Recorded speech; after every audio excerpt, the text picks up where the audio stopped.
Welcome everyone. Today we are going to listen to 4 reporters from 4 different regions of Turkey, 3 coasts of which is surrounded by seas full of different kinds of seafood. First, I would like to contact our reporter Didem from agency.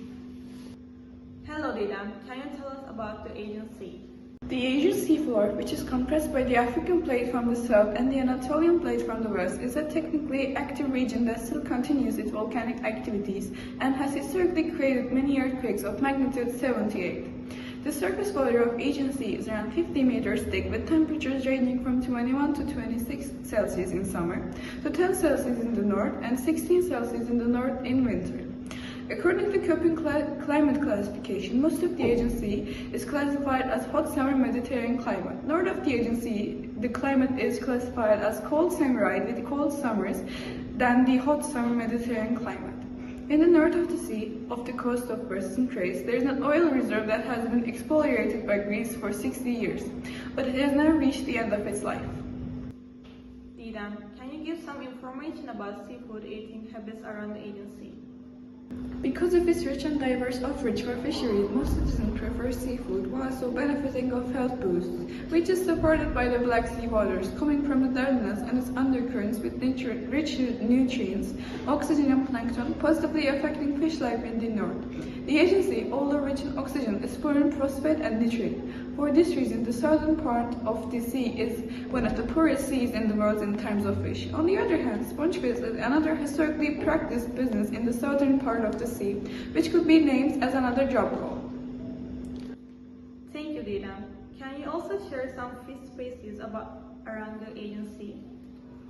Among the economic species caught in Aegean Sea, hake, red mullet, sea beam, sole, angler, anchovy, zebrafish, bream, mullet, spurfish, cobmical, cob, chop, sea bass, white grouper, bluefish, coral, groblet, bonito, sardine, dartex, red mullet, shad, mackerel, and skipjack tuna stand out. According to the data of Turkish Statistical Institute, when the average catch of amount is from 2013 and 2021 are compared with the catch amounts in 2022, it is seen that there is a decrease in most species because of fishing unconsciously for years and the pressure of climate change with pollution. All of these have worn out the Aegean Sea, causing a stress upon species and, more importantly, their changed seasons requiring enchantment. Now, Didem, can you open the reasons for us about fisheries decline rates?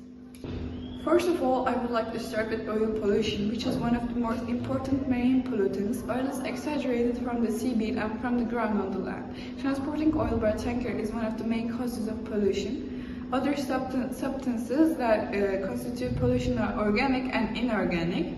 These pollutants have potential to accommodate in marine organisms and both cause the death of living organisms and cause great harm to health if used as food as humans. Another bad result caused by pollutants is the decrease in biological diversity of marine organisms. Another one is excessive nutrient input and heavy metals. There are many studies on heavy metals in Turkish waters. It is known that heavy metals pass to marine organisms and from there to humans through nutrition. Studies conducted on edible tissues of commercial fish in vertebrate species in the Marmara and Black Sea show that the concentration of elements such as S and Q occasionally exceed the limits recommended by the Turkish Food Codex. But there is little data on pollution caused by eutrophication in Turkish seas. Recently, with the use of phosphate-free cleaning products, these ecological damages to the marine environment have been reduced. As a result of eutrophication caused by increased amount of phosphate, algae proliferation rapidly, light transmission is limited. Organic matter accommodates at the bottom, the amount of oxygen becomes insufficient and fish die. Changes are observed in parameters such as odor, taste, and color in seawater. The selection of raw materials used is important for the protection of our seas and environment as well as for water conservation. At this point, it is impossible to protect our seas from pollution due to domestic pollution. Habitat loss is observed in endemic sea meadows known as Poisonada oceanida, especially in our Mediterranean coast. The seagrass population, which is like the lungs of Mediterranean due to oxygen they produce, the prevention of erosions and the retention of CO2 is under threat despite being protected. Last one to talk about is plankton overproduction. Excessive plankton proliferation is one of the important symptoms of euploration, which is seen frequently and in large areas, especially in the spring months, and has recently started to be observed in the autumn months. Plankton overgrowth is seen in many of our seas, especially in the Marmara Sea. This phenomenon usually starts in spring season and ends around June. However, the frequency of blooms increased fivefold in the last decade, and this is explained by the excessive nutrition salt input. This nutrition input causes excessive reproduction of single-celled organisms called planktonia. These blooms, which primarily cause oxygen depletion in the seawater, can also cause the death of invertebrates and sea in the water if they last long. I have one more question for you. Does the fishes coming to your sea borders because of global warming affecting fish? Well, the first 50 meters of the sea are the most productive area, and we need to protect species that are dependent on habitat and cannot move. Thanks for the detailed explanations, Didem. The situation in the Aegean is really clear now. Now it's time to connect our reporter from the Black Sea. Hello, İpek. We know it has high waves most of the time. Can you give information about the features of the Black Sea? The Black Sea has a coastline of 8,350 kilometers and covers an area of 461,000 square kilometers. Its salt rate is around 1.8%. It's surrounded by Ukraine, Russia, Georgia, Turkey, Bulgaria, and Romania. Its average depth is 1,253 meters. Which fish species are fished in the Black Sea? Fish such as anchovy, whiting, horse mackerel, bonito, bluefish, mullet, etc. are fished. My other question is, can you give information about the history of fishery in the Black Sea? Fishing in the Black Sea has existed since ancient times. Later, Greeks and Romans started fishing. By this way, fishery became an important economic activity. These legal arrangements on fishing were made during the Ottoman Empire. In this period, fishing was generally carried out in the form of traditional fishing. In the 1950s, industrial fishing became common. In the 1970s, fish stocks started to deplete with the increase in overfishing and population. Later, legal steps were taken to provide sustainable fisheries. And how much fish do people eat in the Black Sea region and in your country? People in Turkey ate 7.6 kilograms of fish per person per year. Fish is mostly eaten in the Black Sea region. 25 kilograms are eaten per person per year.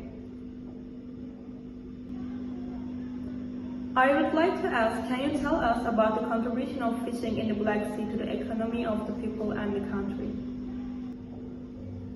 Fishing in the Black Sea is a source of income for the local people in the Black Sea region. Fishing decreases the unemployment rate. This sector is not limited with fishermen only. There are many jobs working in the fishing industry. So, what are the effects of overfishing in the Black Sea? Overfishing is a big problem. Overfishing damages the sea ecosystem. The decrease in the number of fish will negatively affect other living things in the ecosystem. As a result, biodiversity may decrease. Overfishing reduces fish stocks and the size of fish has also decreased. Last year, it was noticed that the size of anchovy decreased by about 2 centimeters. Since punishments and controls on overfishing are not enough, these problems cannot be stopped. My other question is, what are the effects of climate change and water acidification on fisheries? Climate change reduces the biodiversity of Black Sea by causing an increase in seawater temperatures. While some fish species adapted to Black Sea ecosystem are forced to leave their habitats, new species coming from other locations destroy the sustainability of ecosystem. Another important problem is acidification of the water. The acidification of the water in the Black Sea erodes the shells of living things that people eat and reduces their population. This causes negative economic effects. My last question is, can you tell us about the pollution in the Black Sea and its effects on fisheries? Firstly, let me talk about the causes of pollution. Industrial and farming activities in the countries that border the Black Sea play the biggest role in the pollution of the sea. Chemicals used in farming mix with the rivers and reach the Black Sea. These materials poison the plankton and other organisms in the sea and disrupt the balance of the sea ecosystem. In addition, heavy metals, toxic chemicals, and wastes also cause pollution of seawater. Due to the closed nature of the Black Sea, the effects of pollution last long. Pollution increases fishing costs and causes income problems, especially for small-sized fishermen. In addition, the quality of seafood product decreases because of the pollution, which can cause serious risks for public health. Thank you. Now it's time to connect our hottest region, which is famous for its warm and salty sea. Hello, Akay. I would like to ask, when is fishing most intensive in the Mediterranean? And how does overfishing affect Mediterranean fishes? Fishing in the Mediterranean is most intensive during the autumn and winter months. Especially between September and March, fish migrate closer to the shores due to their migration and spawning behaviors, increasing fishing activities. During this period, commercially valuable fish such as sea bream, sea bass, and sardines can be easily caught. Moreover, this time falls outside the fishing ban periods, allowing for greater abundance of fish in the seas. My other question is, how does hunting bans affect fisheries in the Mediterranean? Overfishing leads to excessive harvesting of fish without giving them the opportunity to reproduce. This results in a decline in fish populations and puts some species at risk of extinction. Species with high economic value, such as sea bream, sea bass, and tuna, are among those most affected by overfishing. How invasive fish species affect fisheries in the Mediterranean? Invasive fish species threaten native ecosystems, negatively affecting marine life and in fishing. Invasive fish narrow the habitats of the native species, disrupt the food chain, and disturb the balance of the marine ecosystem. This leads to a decrease in species diversity in fishing and a decline in catch efficiency. I would like to ask, how does Mediterranean fishing contribute to economies?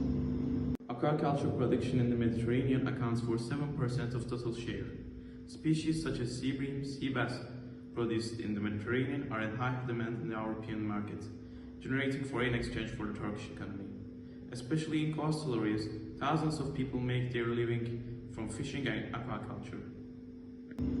And I would like to ask this question, where is fishing most concentrated in the Mediterranean? Regions such as the coasts of Antalya, the coastal villages of Mersin, the Gulf of Iskenderun, and Anamur are the regions where fishing activities are most intense in the Mediterranean. Fishing activities in these areas include both small-scale coastal fishing and large-scale commercial marine fishing.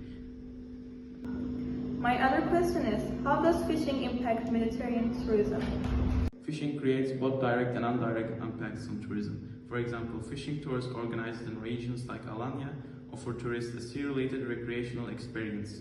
These activities not only contribute to the local economy, but also provide an opportunity to highlight the importance of the marine ecosystem. My last question is, how does the high salinity of the Mediterranean affect fish? The salinity of the Mediterranean forces fish to expend more energy to maintain osmotic balance in their bodies. This influences the adaptation of local fish species to the food chain and enhances the flavor of the fish. Thank you for your answers. As fishing resources in the Marmara Sea rapidly decline, could sustainable practices reverse this trend? Let's explore the answer to this vital question together.